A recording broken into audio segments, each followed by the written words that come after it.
Most people cannot spot or don't even know what a millionaire looks like in 2026. We've been conditioned by social media and high-end marketing and a culture of performance to believe that wealth is a visual language. We think it looks like having some specific car and living in a fancy zip code or having a specific brand of watch. But as a financial analyst, I've spent most of my career looking at the one thing that doesn't lie. And it's the numbers. And right now, these numbers are telling a terrifying story. We're living in the era of manufactured prosperity. With the rise of concepts such as buy now, pay later, massive credit limits, and the rental economy, it has never been easier to look like you have made it while being exactly one paycheck away from total insolvency. In the finance and accounting world, we call this a going concern issue. Your lifestyle is a business that's currently bleeding out, even if the storefront looks beautiful. Today, we're performing a forensic audit on modern wealth. I'm going to show you the 10 red flags that someone is fake rich. I want you to know though, this isn't about judging people. It's about protecting your own financial system from comparing yourself to others. If you want to build a net worth that actually exists on paper and not just on Instagram, you need to know how to spot the difference between an asset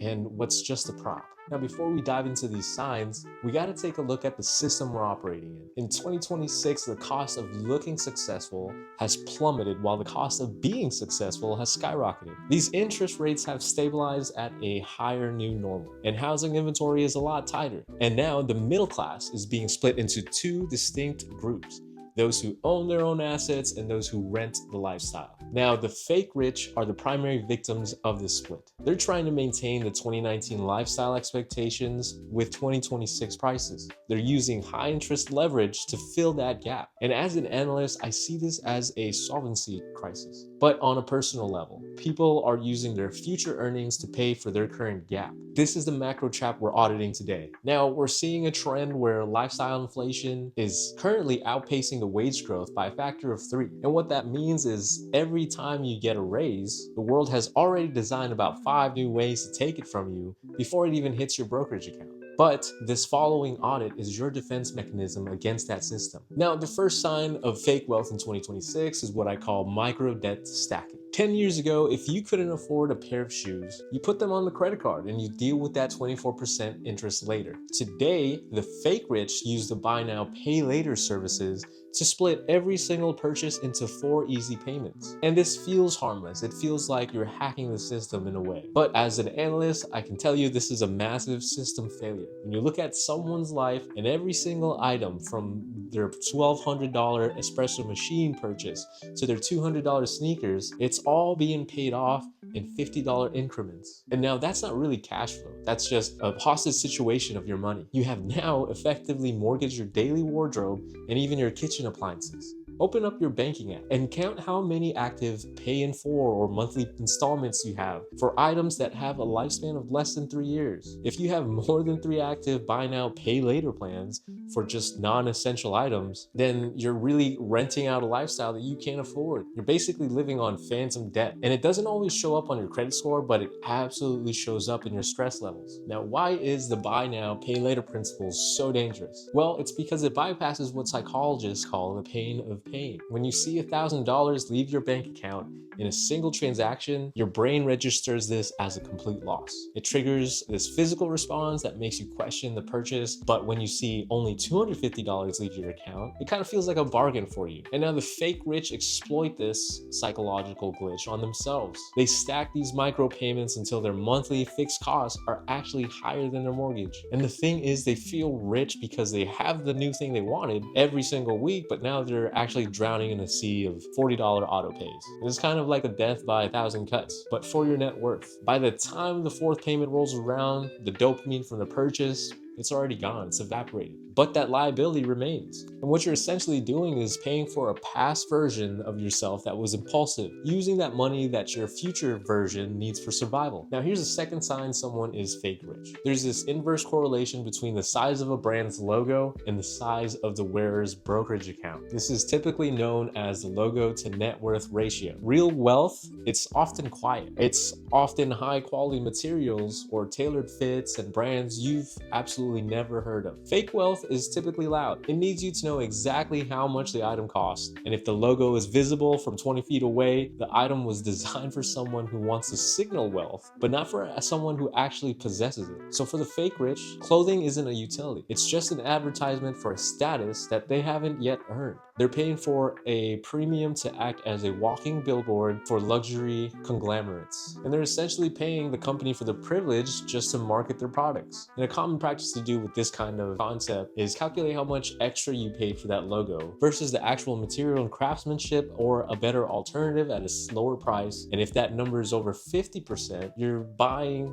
a social validation and not the clothing itself. Real wealth buys quality, and fake wealth just buys a simple label. So let's look at a forensic example from a real audit I conducted. The first person, we'll call him Timmy. Timmy wears a $2,000 branded jacket, $1,000 sneakers, and a $2,000 watch. Total visual value is $5,000. Now, when I looked at their whole personal finance, everything, their balance sheets, and their total net worth was $12,000. They have nearly 40% of their net worth hanging in their closet. And I'd say that's a pretty catastrophic asset allocation. Now, the second person, we'll call him Pete. Pete wears a $50 unbranded tee, $100 jeans, and a $200 Psycho watch. Now, the total visual value on Pete is $350, but his net worth was $450,000. Now, you can obviously see that Timmy's spending his way out of the middle class, while Pete is investing their way into the upper class. And now the logo is the most expensive thing Timmy has and owns. And when the props are more valuable than the player himself, that's a definition of fake rich. Now, sign number 3, somebody is fake rich. This is the most common trap for professionals such as doctors, lawyers, and corporate analysts. It's the asset rich but cash poor syndrome. You see someone living in a $1.5 million home and driving a $90,000 SUV, but on paper, they look like they're winning the game. But if you look at their liquidity ratio, which is essentially the amount of actual cash they can access in just 24 hours time without selling a single asset, it's often less than $1,000. And this is because their net worth is tied up in the primary residence they own, and they can't really sell it that quick. And they also have a vehicle that's depreciating by 15% every single year. Now, it's kind of scary because they're now one engine light or one leaky roof away from a total financial meltdown. Now, if your car broke down and your HVAC system at home failed on the exact same day, could you pay for both in cash without touching a credit or a HELOC? If the answer is no, then you are fake rich. You're living in a castle built on sand. And when your wealth is locked in status assets, you lose that ability to kind of play a little bit of offense. And this is kind of a concept the fake rich would never understand. If the stock market drops 20% tomorrow, the real wealthy person uses their liquidity to buy the dip. They make more money in a week than most people make in a year because they had the cash ready on hand. But the fake rich person is stuck because they're all in on their own lifestyle. And now they can't take advantage of a crisis because they are living in the crisis themselves. They're too busy making the payment on the SUV than to buy the stocks that would eventually pay for the SUVs, or maybe multiple. And this is the difference between owning your life and your life owning you. Now, sign number 4, somebody is fake rich. In today's day and age, we don't own things anymore. We rent almost everything. And now the fake rich mastered the art of subscription purgatory. They don't just subscribe to Netflix. They subscribe to their car, their gym, their wardrobe, their executive vitamins, and even their furniture. And they've turned their entire existence into a recurring monthly bill. As someone who's done a lot of auditing, I look at this as a fixed cost bloat. When your fixed monthly expenses take up 80% of your take-home pay before you even buy a gallon of milk, you absolutely have no room for error. And now you're a slave to this monthly payment. And for most people, their fixed subscriptions exceed 15% of their take-home pay. And if you're doing this, you're over leveraging on your rented status. You're working 40 hours a week just to keep up the subscriptions you have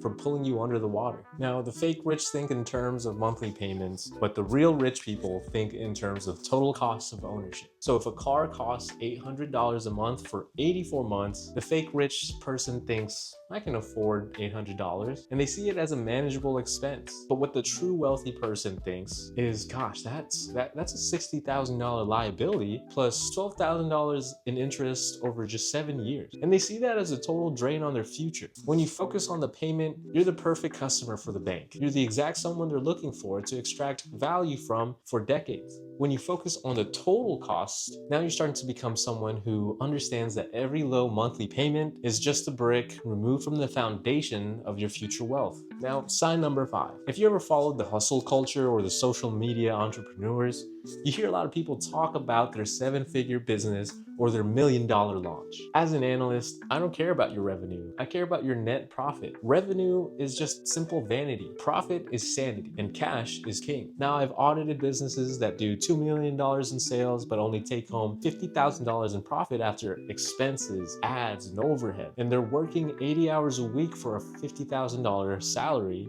while managing the stress of a $2 million operation. Meanwhile, there's another guy out there with a boring landscaping business doing $300,000 in sales, but taking home $150,000. Now, whenever somebody mentions a revenue number, mentally subtract 85% for taxes, overhead, and marketing. And that's kind of the reality they're actually living. If you aren't talking about their margin, they're probably fake rich. Now, sign number 6. This is a concept I talk about all over my channel, but I want to reiterate again. Wealthy people will buy assets that pay them. Fake rich people buy assets that cost them. Now, my favorite classic example to use for this is a used luxury car. You see someone buy a 7-year-old BMW for $25,000. It looks like it's a $100,000 car to the untrained eye, and they feel like they've kind of hacked the system because they now have this luxury vehicle. But when the transmission or the sensor goes out, they get hit with a $6,000 repair bill that they can't afford. All because they just wanted to have a BMW, to have that label, and to have the status of pulling up into Walmart and having the nicest car in the parking lot. So now that 7-year-old car has a $25,000 price tag, but it has a $100,000 maintenance cost.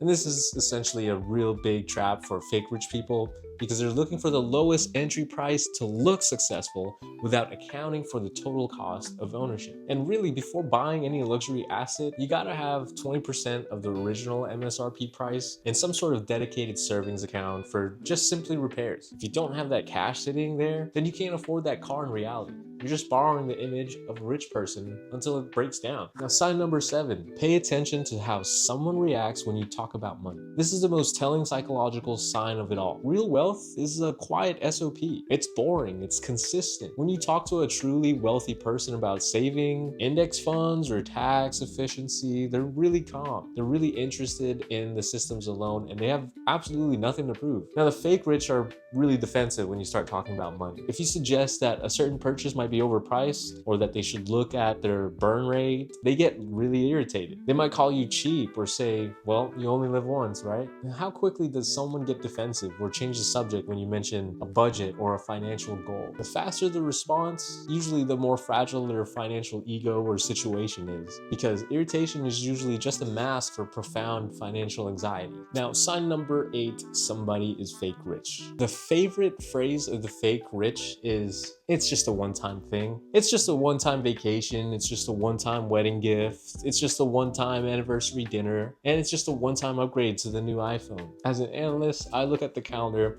and if you have a one-time expensive event every single month, those are not exceptions. That's your lifestyle now. You're living in a permanent anomaly. Look at your last 6 months of your bank statements. If there's any miscellaneous or one-time expenses that are consistently your largest category after housing, you're doing something wrong here. You're using these special occasions just to justify a lack of discipline. Now, sign number 9. There is good debt, which is debt used to buy assets that grow, and bad debt, which is debt used to buy things that just disappear or depreciate through time. Now, the fake rich use debt for consumables. They put a $200 dinner on a credit card, they finance their vacation, they use pay over time for a bottle of perfume or just a night out. Once that dinner is eaten or that vacation is over, the value is instantly zero.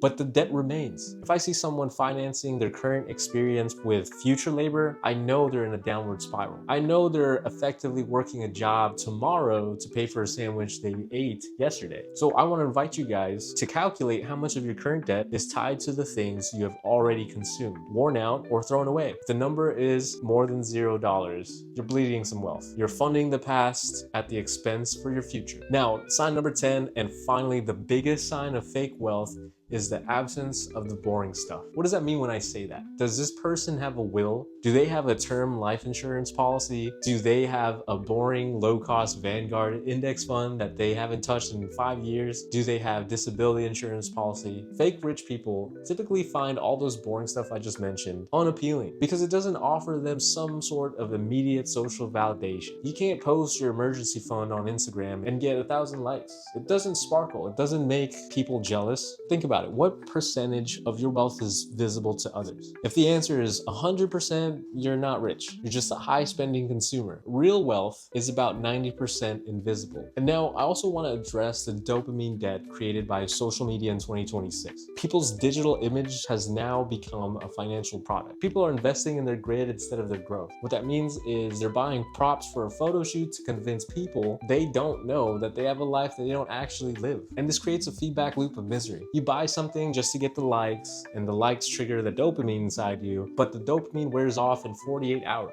And now you need a bigger, more expensive purchase just to get the next trending hit. Now keep that in mind the next time you see a young person in their early 20s or not even 20 yet on YouTube posting their luxury lifestyle, only showing you one car in their video, renting it out just for their video photo shoot. And they're probably titling it How I Got Rich at 20 years old or 18 years old. Unless their parents are the wealthy ones, it's typically just a facade. Let's look at the math of status. If you spend $1,000 a month on status assets, which are the car payments, the designer clothes, the expensive dinners, the club memberships, and you do this from ages 25 to 35, you have effectively spent $120,000. But if you had invested that $1,000 a month in a boring index fund at an average return of 8%, you'd have $182,000 at age 35. And if you never touched it again and let it compound at 8% until age 65, it would be worth $1.7 million.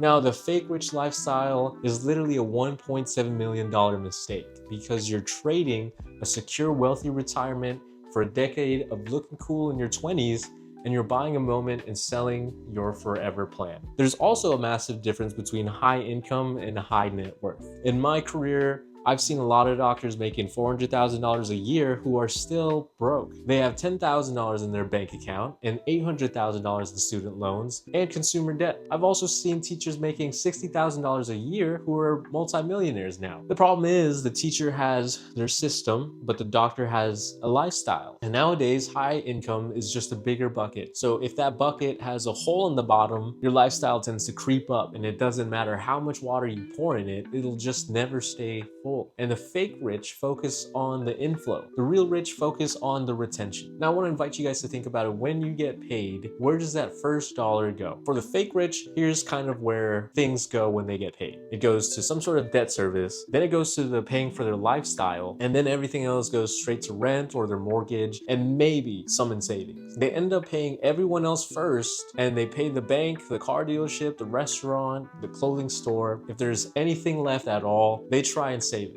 What the real rich do as soon as they get paid is they put it straight into investing. Afterwards, it goes to taxes, then any fixed costs they have, and then their lifestyle. So you can kind of see here what they do differently is they pay themselves first and they move the money to a brokerage account before they can even see it. And now they treat their savings like a bill that's got to be paid. If you pay yourself last, you're essentially working for everyone else. You're becoming a high-level servant to the brands you buy. And now, what's really crazy is you're the last person to benefit from your own labor. And it's especially tough these days because we're in a high rate environment. Debt is expensive. In 2021, when rates were at 2%, debt was a tool. You could use it to leverage your way to wealth. In 2026 though, debt is a trap. The fake rich are still using 2021 strategies in this economy, and they're carrying credit card balances at 28% interest while still trying to invest in volatile assets like crypto. As an analyst, I gotta tell you guys, you will never outinvest 28%.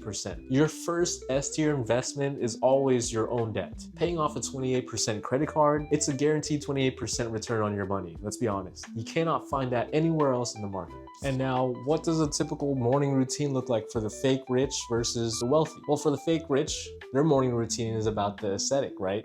So we're talking about the $7 latte, the expensive gym set, and taking some sort of filtered photo of their hustle. It's about looking like someone works hard. The real wealthy have the morning routine that's about a true and a real system. They review their budget, check the automated transfers, and focus on high-value tasks that actually produce more income for them. It's really boring stuff that they do, but it's repetitive and it's invisible. And obviously you can see that one is about performing success while the other is about producing success. And performing success is really expensive and exhausting. Producing the success is profitable and just peaceful. So what are the 4 stages of financial freedom? First part is solvency, which means you can pay your bills without stress and you don't got to check your balance before swiping for groceries. Second is stability. You have a 6-month emergency fund. You can survive a job loss or some sort of medical emergency without panicking at all. The third is security. Your investments, they can cover your basic needs like food, housing, utilities, and you don't have to work to survive. And lastly, stage 4, independence. Your investments can now cover your desired lifestyle and you only work because you want to. And the thing is, the fake rich try to jump to stage 4 of independence before they even hit stage 1. And now they're living a stage 4 lifestyle based on a stage 0 foundation. Now, if you're listening to all of this that we've just talked about and you realize you've been playing the fake rich game, you need a hard reset, guys. You need an auditor's intervention. My best recommendation for you is to perform a 30-day financial fast. That means no non-essential spending for 30 days, no buy now, pay laters, and no one-time treats. You gotta reset your dopamine receptors. Next, I want you to cancel every single recurring payment. If you truly miss it, you can maybe add it back 30 days afterwards if you found that you got value from it, but you'll find that you'll miss only about 10% of them. The next thing you can do is sell that high maintenance car that's bleeding you dry. Buy the boring reliable one and use the difference to sow the seeds of your brokerage account. This might sound like punishment, but it's actually just standardization. We are fixing the bugs that's causing errors in your financial operating system. As we come to the end of the video, I want you guys to remember that wealth is not what you spend. Wealth is all about what you can keep. And as an analyst, my goal is not to help you look like a millionaire, but my goal is to actually help you be one. And being one is much quieter, much more boring. Nobody knows who you are. Nobody knows what you're doing every day. And it's much more peaceful than the movies or social media would have you suggest. True wealth is the ability to say no, and it's the ability to walk away from a job you hate or a situation that doesn't deserve you. You can't say no if you have a $900 car payment and 3 buy now pay later installments due on Friday. So stop buying these props. Start building your financial systems, because at the end of the day, an audit is coming for all of us. Whether it's an economic downturn, a job loss, or just the reality of old age. When that day comes, you don't want a garage full of car leases and a closet full of famous brands you can't do anything with anyways. You want a bank account full of freedom. Thanks for watching. Make sure to hit the like and subscribe, and leave a comment of the changes you think you can start making today, and if I described you in any sort of way in any of the fake rich categories. Until then, I'll see you guys on my next video.